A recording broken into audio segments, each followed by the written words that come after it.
할렐루야. 5월 28일 수요일 저녁 예배에 모신 분들을 예수 그리스도의 이름으로 환영합니다. 우리 다 같이 사도신경으로 신앙 고백합니다. 나는 전능하신 아버지 하나님 천지의 창조주를 믿습니다. 나는 그의 유일하신 아들 우리 주 예수 그리스도를 믿습니다. 그는 성령으로 잉태되어 동정녀 마리아에게서 나시고 본디오 빌라도에게 고난을 받아 십자가에 못 박혀 죽으시고 장사된 지 사흘 만에 죽은 자 가운데서 다시 살아나셨으며 하늘에 오르시어 전능하신 아버지 하나님 우편에 앉아 계시다가 거기로부터 살아있는 자와 죽은 자를 심판하러 오십니다. 나는 성령을 믿으며 거룩한 공교회와 성도의 교제와 죄를 용서받는 것과 몸의 부활과 영생을 믿습니다. 아멘. 우리 함께 찬송가 518장 합니다. 518장. 예전 찬송가는 252장이고요. 기쁜 소리 들리니 518장 함께 찬양합니다.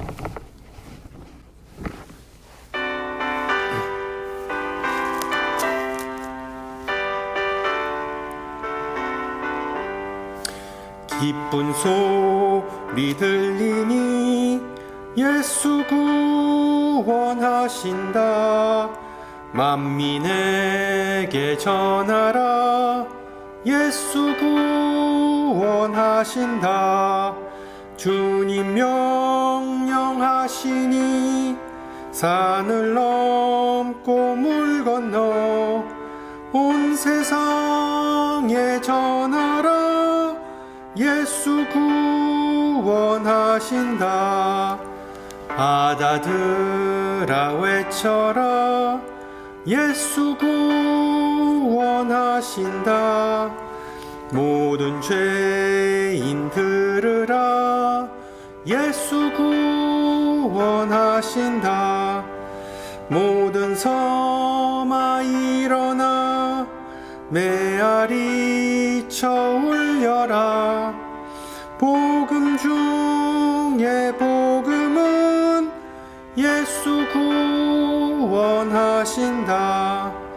환난 중에 하는 말 예수 구원하신다. 다시 살아나시어 예수 구원하신다. 지은 죄로 인하여 슬픈 마음이 있어도 숨질 때에 내 할 말 예수 구원하신다. 바람들아 외쳐라. 예수 구원하신다. 기뻐하라 나라들 예수 구원하신다. 구원하는 복음을 산과 들에 전하라. 우리들의 승전가 예수 구원하신다. 아멘. 하나님께서 오늘 저녁 우리에게 주신 말씀 여호수아서입니다. 여호수아 5장 9절에서 12절 말씀입니다. 제가 가진 성경으로 구약 325페이지고요.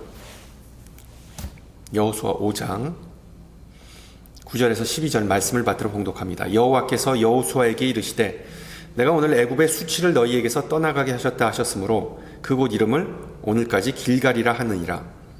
또 이스라엘 자손들이 길갈에 진쳤고 그달 14일 저녁에는 여리고 평지에서 유월절을 지켰으며 유월절 이튿날에 그 땅의 소산물을 먹되 그날에 무교병과 볶은 곡식을 먹었더라.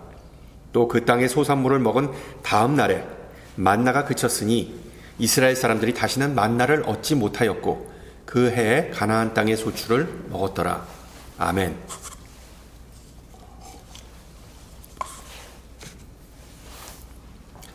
여러분은 배달 음식을 얼마나 자주 시켜 드시나요? 기성세대는 높은 배달료와 팁 때문에 아니면 맛이 없기 때문에 대부분 배달 음식을 잘 안 시켜 먹는다고 합니다. 반면에 젊은 세대는 편리하고 시간이 절약되기 때문에 자주 시켜 먹는 추세이고요. 최근 설문조사에 의하면 미국 사람들은 한국 사람들과 마찬가지로 한 달에 4번에서 5번, 4번에서 5번, 그러니까 4.5배죠. 배달 음식을 시키거나 그 음식을 테이크아웃 한답니다. 우버이츠나 도어대쉬를 통해 음식을 여러분은 주문해 보셨는지는 모르겠지만 제 이웃 중에는 매일 배달 음식을 주문하는 사람이 있습니다. 특히 코로나 기간에는 그 배달원이 하루에 뭐 2-3번씩은 현관에 음식을 내려놓고 그 사진 찍는 모습을 볼 수가 있었습니다. 뭐 베이글부터 시작해서 샌드위치, 햄버거, 뭐 치폴레, 프라이 치킨, 정말 온갖 종류의 음식을 시켜 먹더군요. 매일 배달 음식을 시켜 먹는 것을 보면서 와, 저 사람은 부자겠구나 라고 생각했죠. 아니나 다를까 나중에 알고 보니까 사채업자였습니다. 큰 돈을 만지는 사람이라서 그런지 식비나 팁은 전혀 부담스럽지 않았던 것 같습니다. 뭐 주문만 하기만 하면 언제든지 문 앞에 음식을 배달받을 수 있었습니다. 애굽을 탈출한 히브리인들은 그렇지가 않았죠. 광야에 도착하자마자 애굽에서 쌓아온 그 식량이 다 떨어졌습니다. 광야 한가운데서 배달 음식을 시킬 수도 없는 노릇이었습니다. 굶어 죽기 일보 직전이었고요. 그런데 갑자기 자고 일어나 보니 장막 입구가 아닌 장막 온 주변에 음식이 쫙 깔려 있었습니다. 그 음식은 다름 아닌 만나였습니다. 하늘에서 배달된 음식이기에 뭐 아무런 요금도 없고 세금도 없고 팁도 없었습니다. 일주일에 한 번 배달되는 그 밀키트와는 달리 매일 아침 무료로 제공되었습니다. 그런 무료 배달 서비스는 수십 년 동안 지속됐고요. 출애굽기는 하늘의 신비한 음식인 이 만나를 가치와 같이 생겼고 희고 단맛이 나는 과자 또는 빵, 뭐 크래커와 같다라고 묘사합니다. 참고로 가시가 어떻게 생겼냐면 가시는 그 후추 알맹이, 페퍼콘 있죠. 그 사이즈하고 비슷한 크기입니다. 뭐 한 이 정도 크기죠. 그래서 이스라엘 사람들은 그 동그랗고 흰색 또는 누르스름한 씨앗으로 광야에서 휴대하기 편한 건빵을 만들었습니다. 정말 말 그대로 현지 직송 배송이었기 때문에 뭐 상자나 박스나 포장지 또는 보온 백도 없었습니다. 그냥 아침에 나가보면 이슬처럼 신선한 상태로 만나가 땅 위에 있었습니다. 물론 단점도 있었죠. 유통기한이 정말 짧다는 것이었습니다. 만나는 하루만 지나면 부패했기 때문에 비축해둘 수도 없었습니다. 그러나 그럴 필요 또한 없었습니다. 쟁여놓을 필요 또한 없었습니다.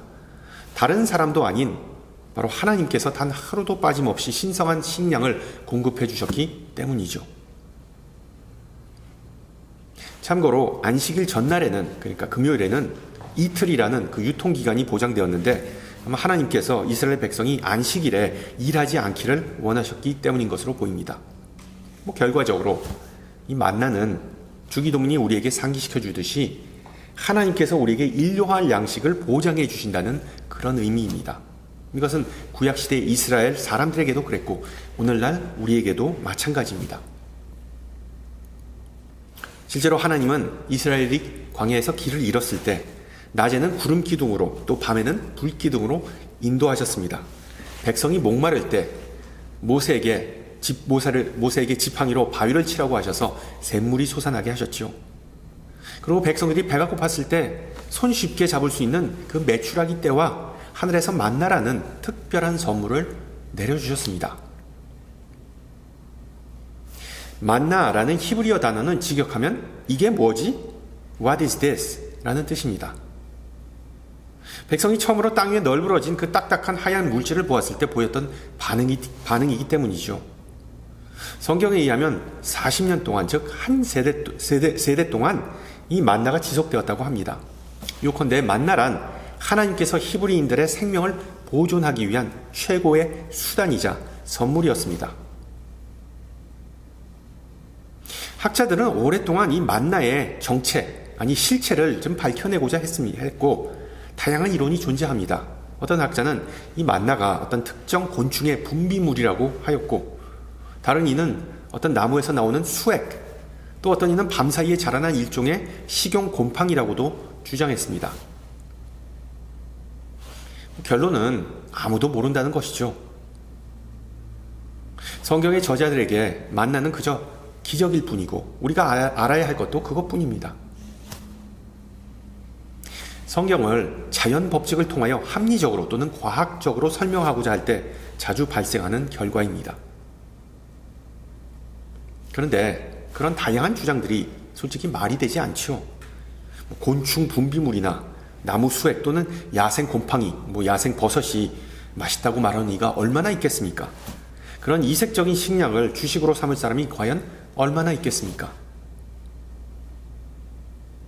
성경의 저자들조차 이 만나의 실체에 대해 100% 다 이해하지 못했던 것 같습니다. 기적을 어떻게 설명할 수 있겠습니까? 보지도 만져보지도 맛보지도 못한 것을 어떻게 설명할 수 있을까요? 수백만 명의 사람을 수십 년 동안 먹여 살릴 만큼 충분한 식량이 있었다는 것 또한 어떻게 증명할 수 있었을까요? 세상에 그 누구도 이런 일들을 완벽하게 이해하거나 해명할 수 없을 것입니다. 그래서 성서의 저자들은 만나가 무엇인지는 설명할 수 없었지만 만나가 무엇을 의미하는지는 그 의미에 대해서는 설명할 수 있었습니다. 즉 그들은 과학적 설명이 아니라 신학적 설명을 제공해 주었습니다. 그들에게 있어 만나 이야기는 인간의 관점에서는 말이 안 되지만 하나님의 관점에서는 충분히 말이 되는 그런 사건이었습니다. 성경은 만나를 인간이 살면서 필요한 모든 것을 제공하시는 하나님의 선하심 그 자체였습니다. 물론 우리가 흔히 갖는 의문이 있죠. 왜 만나의 기적이 이제는 오늘날에는 반복되지 않는가? 왜 지금은 하나님께서 그런 능력을 발휘하지 않으시는가? 영성학자 필립 얀시가 남긴 유명한 말이 있습니다. 기적이 발생하는 것은 적어도 하나님께서 원하시는 신앙 성장에는 도움이 되지 않는다. 이스라엘 백성은 기적이 인간을 하나님이 아닌 기적에만 중독시킬 수 있다는 것을 충분히 보여주었다라고 말했습니다. 실제로 우리 주변에는 우리가 인식하지 못하는 기적이 너무나도 많습니다. 매일 해가 뜨고 지는 것, 작은 씨앗이 정말 거대한 나무로 자라나는 것, 우리 인간의 몸의 여러 구성 요소가 합력하여서 우리가 숨쉬고 일하고 꿈꾸고 먹을 수 있게 해주는 것 등등. 우리는 종종 이러한 기적적인 일들을 놓치거나 무시하곤 합니다. 그러나 어떤 일이 반복된다고 해서 자주 일어난다고 해서 그것이 기적이 아닌 것은 아니지요. 지난주에 말씀드렸듯이 관건은 어떤 사건이나 사물을 이 믿음의 눈으로 보느냐 또는 안 보느냐입니다. 영국의 판타지 소설의 거장 J.R.R. 톨킨의 반지의 제왕 The Lord of the Rings를 보면 성경의 만나와 매우 유사한 기능을 하는 어떤 요소가 등장합니다. 그 반지 원정대, 즉 주인공과 그 동료들이 지옥과 같은 그 볼모지의 땅, 화산 땅을 건너기 전에 그 신기한 종족 엘프들에게 램바스라는 마법의 빵을 공급받습니다. 이렇게 뻥튀기 같이 생겼지만 맛은 훨씬 더 좋았죠. 그리고 이 램바스라는 그 빵, 떡, 웨이퍼를 그 세계수 잎사귀 위에 쌓아놓으면 몇 달 동안도 보관할 수 있었습니다. 그리고 그 램바스를 한두 입만 먹어도 온종일 버틸 수 있었을 정도였죠. 그러니까 무협 소설에 나오는 벽곡단과 비슷한 기능을 하는 그런 음식입니다. 그런데 특이한 점은 이 램바스는 오직 의로운 사람만 먹을 수 있는 음식입니다. 골룸과 같은 어둡고 타락한 영혼은 램바스의 맛을 역겹게 느끼고 아예 먹지 못합니다. 이 책의 저자 그 톨킨이 이 램바스에 관한 아이디어를 어디서 얻었는가 하면 바로 로마 카톨릭 교회에서 거행하는 성찬식이었습니다. 자신은 그 카톨릭 신자였는데 과거의 카톨릭 신자들은 우리 개신교와는 달리 고해성사를 먼저 해야 영성체, 즉 전병을 받을 수 있었습니다. 먼저 신부에게 가서 참여하고 죄사함을 받아야만 성만찬에 참여할 수 있었던 것이죠. 그래서 20세기 초반까지 로마 카톨릭 교회는 영성체, 그 성찬식에 사용하는 그 빵을, 전병을 라틴어로 비아티쿰, 즉 길을 위한 양식, 여정을 위한 양식이라고 불렀습니다. 영성체를 신앙 여정을 위한 영적인 식량으로 이해했습니다. 그래서 톨킨은 반지의 제왕에서도 이 램바스를 길의 빵, 길을 위한 빵이라고 묘사했습니다. 즉 영성체와 램바스는 하나님께서 자신의 백성에게 제공하신 여행용 비상식량인 그 만나와 같다는 생각했기 때문이죠. 종합해 보면 만나는 하나님의 선하심과 인도하심을 상징합니다.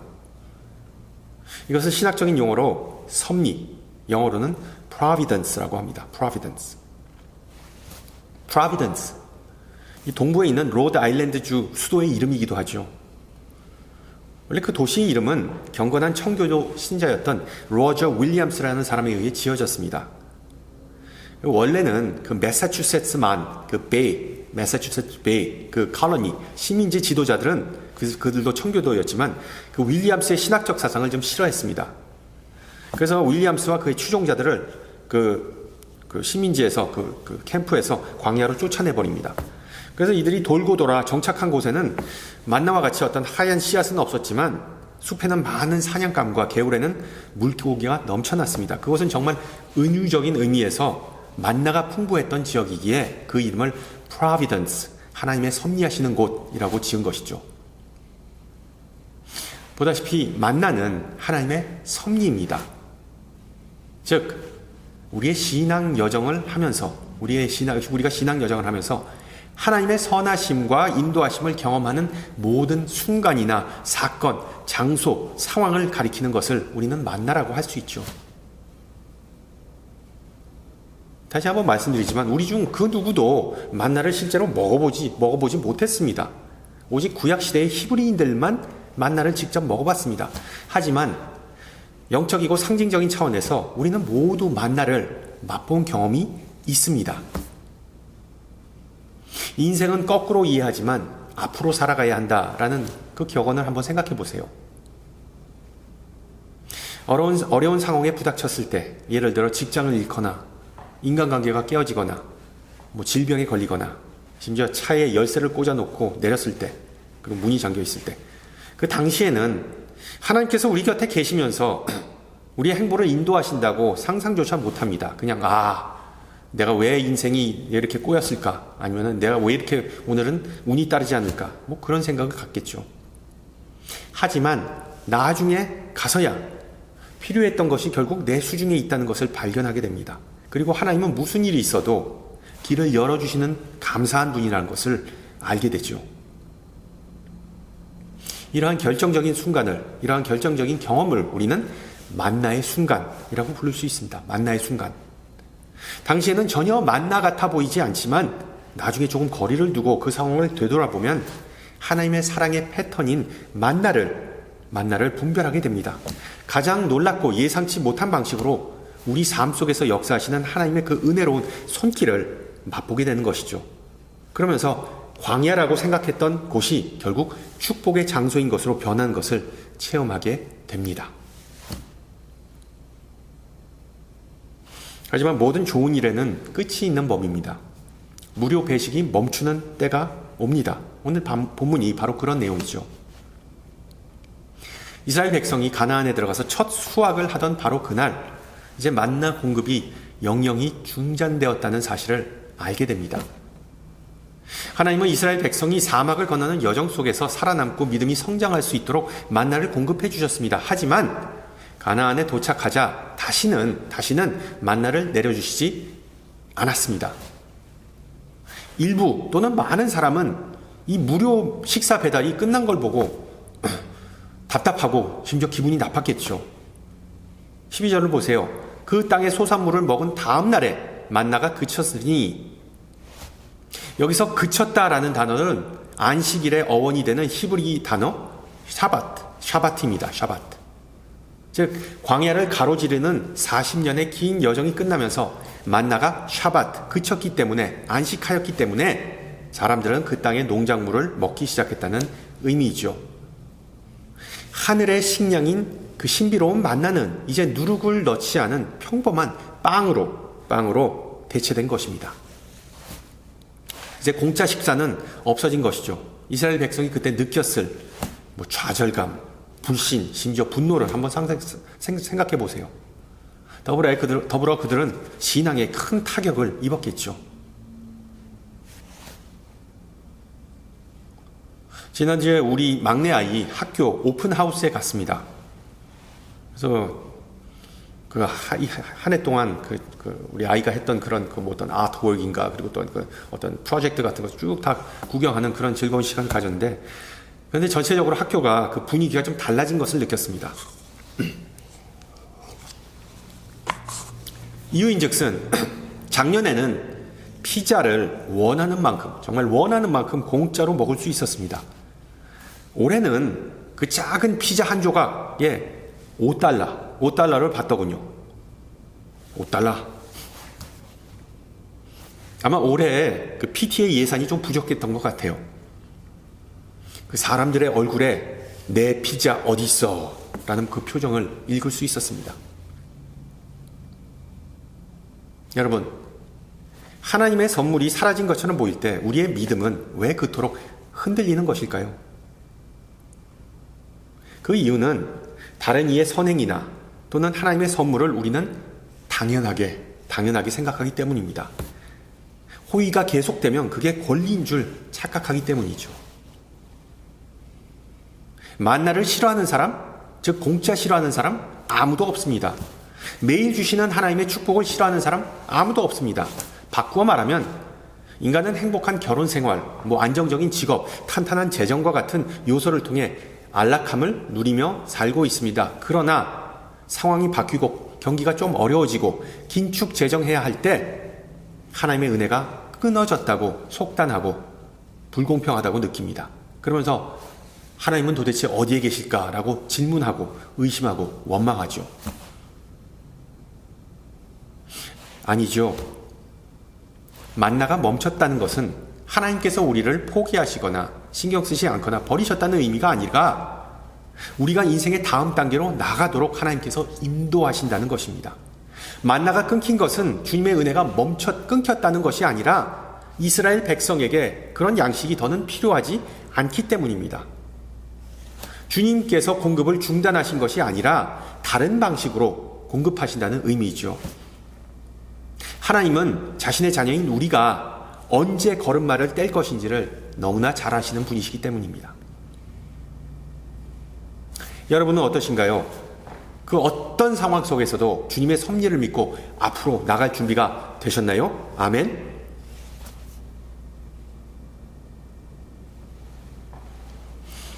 이 만나와 더불어 이스라엘 백성의 야영지였던 이 길갈이라는 장소에 대해 좀 생각해 보고자 합니다.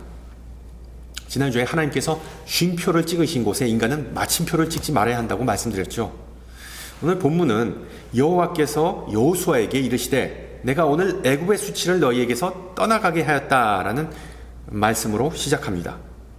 그래서 그곳 이름이 결국 길갈이라고 기록합니다. 즉 하나님은 이스라엘 백성에게 끝이 아니라 새로운 시작을 허락하셨다고 말씀하시는 것이죠. 하나님께서 애굽의 수치를 너희에게서 떠나가게 한다라는 표현은 애굽에서의 그 굴욕적인 노예 생활 또는 하나님께서 백성을 구원하시는데 좀 더디셨다는 등의 여러 의미가 있을 수 있습니다. 그 원래의 의미가 무엇이었든 우리는 수치심이 어떤 느낌인지는 다 잘 알고 있죠. 창피하고 곤혹스러운 기억, 은밀한 죄로 인한 죄책감, 잘못된 선택과 놓친 기회에 대한 후회감, 이 모든 것들이 바로 우리가 정말 어떤 굴욕, 수치스러운 것들의 어떤 다양한 면입니다. 그러나 하나님은 그와 같은 수치를 다 없애주셨다고 성경은 말합니다. 할렐루야. 과거는 과거다. 모든 실수와 잘못과 굴욕은 싹 다 씻김을 받았다. 이것이 하나님께서 선포하신 말씀입니다. 결과적으로 이스라엘 백성이 그 캠프하고 있었던, 야영하고 있었던 곳은 떠난다. 영어로 roll away, 굴려버린다, 치워버린다. 그런 의미의 길갈로 불리게 됩니다. 중요한 것은 하나님은 우리도 바로 그 길갈에 서 있기를 원하신다는 것이죠. 하나님은 우리도 바로 그 길갈에 서 있기를 원하신다는 것입니다. 여러분, 우리의 길갈은 과연 어디일까요? 사도 바울이 고린도 후서에서 말했죠. 그런즉 누구든지 그리스도 안에 있으면 새로운 피조물이라 이전 것은 지나갔으니 보라 새 것이 되었도다. 우리가 그리스도 안에 머무를 때, 그리스도라는 반석 위에 서 있을 때 그것이 길갈 위에 서 있는 것이고, 하나님의 은혜와 용서와 능력으로 우리의 모든 수치심은 사라지고 신앙생활에 새로운 활력을 얻게 됩니다. 그렇습니다. 그리스도 안에 거할 때 우리는 새로운 피조물로 거듭나게 됩니다. 동시에 길갈에 있는 모든 사람들은 결코 나태해서는, 게을러서는 안 된다는 사실을 기억하세요. 보세요. 이스라엘은 광야 생활을 마친 후에 그 땅의 소산, 그러니까 가나안의 소산을 먹어야만 했는데, 이는 결코 나쁜 일이 아닙니다. 나쁜 일이 아닙니다. 앞서 언급했듯이 하늘에서 내려오는 만나만이 하나님께서 우리에게 공급하시는 유일한 방법은 아닙니다. 하나님의 선하심은 땅의 작물에서도, 농작물에서도 똑같이 존재합니다. 다만 우리에게 필요한 것은 그 은혜를 볼 수 있는 눈과 또한 일할 수 있는 손이지요. 하늘의 만나와는 달리 땅의 만나, 즉 누룩을 넣지 않은 빵을 먹기 위해서는 시간과 노력을 투자해야 합니다. 4세기 교부 성 어거스틴의 명언이죠. 신이 바람을 마련하여 줄지라도 인간이 돛을 올려야만 한다. 하나님은 우리에게 성령의 능력을 주시지만 그 성령의 능력을 힘입어 앞으로 나가기 위해서는 시간과 재능의 돛을 올리는 것은 바로 우리의 몫입니다. 매주 시간을 내어 예배하고 하나님의 말씀에 인도하심에 귀를 기울인 것을 의미하죠. 약속의 땅에서의 삶은 나 개인 플레이가 아니라 공동체적 삶이기 때문에 교회라는 공동체 내에서, 테두림 안에서 사역하고 헌신하는 것을 의미합니다. 또한 주변 사람들이 굶주리지 않고 생명을 얻기 위해 유월절 떡이자 생명의 떡이신 예수를 그들이 공급받을 수 있도록 그 어떤 식으로든 봉사를 통해 섬기는 것을 의미합니다. 물론 이러한 돛을 올리는 것이 항상 쉬운 일은 아닙니다. 그러나 여러분이 지금 어디에 서 있는지 꼭 기억하세요. 길갈은 떠난다를 의미합니다. 길갈에 서 있는 우리에게 있어 지나간 것은 지나간 것이고 하나님께서 원하시는 새로운 삶을 맞이하기 위해 우리는 준비해야 합니다. 특히 지금 졸업 시즌을 맞이하여 부모님 중에 대학에 이제 8월달 되면 입학하거나 8월달, 9월달 되면 입학하거나 또는 벌써 졸업한 아니면 졸업하는 자녀를 둔 분들이 계실 걸로 믿습니다. 자녀들의 인생의 중요한 시점인 전환점인 이때 감사와 걱정, 기쁨과 미지의 세계에 대한 두려움과 같은 어떤 복합적인 감정을 느끼실 거예요. 당연하죠. 성인이 된다는 것은, 새로운 삶을 시작한다는 것은 자녀나 부모에게 있어 쉽지 않은 일입니다. 여러분, 그러나 기억하세요. 길갈은 야영지입니다. 고향 땅이 아니라, 본향이 아니라 야영지입니다. 결코 편안한 곳이 아니고 언젠가는 떠나야 할 곳입니다. 다행인 점은 이 길갈을 떠나면 곧 바로 건너편에 약속의 땅이 기다리고 있다는 것입니다. 성도 여러분, 오늘도 전진하면서 앞으로 나아갈 때 하나님의 섭리하심, 즉 하나님께서 우리의 앞길과 자녀들의 길을 인도하시고 함께 하신다는 그 확신과 소망이 있으시기를 축원합니다. 함께 기도합니다. 은혜가 많으신 하나님, 이스라엘이 약속의 땅으로 들어가는 사건을 통해 우리에게 생명의 말씀 주심을 감사합니다. 하나님의 섭리와 상징인 만나를 통해 우리에게 날마다 베푸시는 축복과 은혜의 의미를 오늘 묵상할 수 있게 해주심을 감사합니다. 주님, 삶의 변화가 일어날 때 우리는 준비되지 않았기 때문에 불평하고 불안해함을 고백합니다. 옛 습관을 고수하면서 주님께서 이끄시는 새로운 길을 신뢰하지 못하고 주저함을 고백합니다. 우리의 이런 모습에도 불구하고 주님은 우리에게 가장 좋은 것이 무엇인지를 아시고 큰 그림을 이미 보시기 때문에 변함없는 지침과 방향을 제시해 주십니다. 어린아이가 첫 걸음을 내딛는 것처럼 한 걸음 한 걸음 앞으로 나아가도록 격려해 주십니다. 우리가 길갈에 서 있을 때 그리스도 예수 위에 굳게 서 있는다는 확신을 갖고 돛을 힘차게 올리고 주님의 성령의 순풍을 탈 수 있게 하옵소서. 사랑이 많으신 주님, 두려움과 절망으로 가득 찬 이 세상 속에 살아가는 우리에게 주님의 임재와 위로가 절실합니다. 그 누구도 아닌 주님 안에서 강해지고 평안을 누릴 수 있기를 기도합니다. 또한 주님의 치유와 위로가 절실한 지체들을 위해 기도합니다. 모든 수치와 약점을 떠나게 하시고 회복시키시고 구원하시는 역사가 있게 하옵소서. 믿음의 여정을 하는 모든 지체를 위해서도 기도하오니 그들의 발걸음을 가볍게 하시고 성령으로 충만케 하시어 영적으로 성숙하고 강건해지는 은혜가 있게 하옵소서. 생명의 말씀이자 양식 대신 우리 주 예수 그리스도의 이름으로 기도합니다. 아멘. 예, 오늘 예배를 마쳤습니다. 이제 날씨가 이제 아주 더워지네요. 예, 항상 영육 간에 강건하시고요. 다음 주 이 시간에 뵙겠습니다. 샬롬.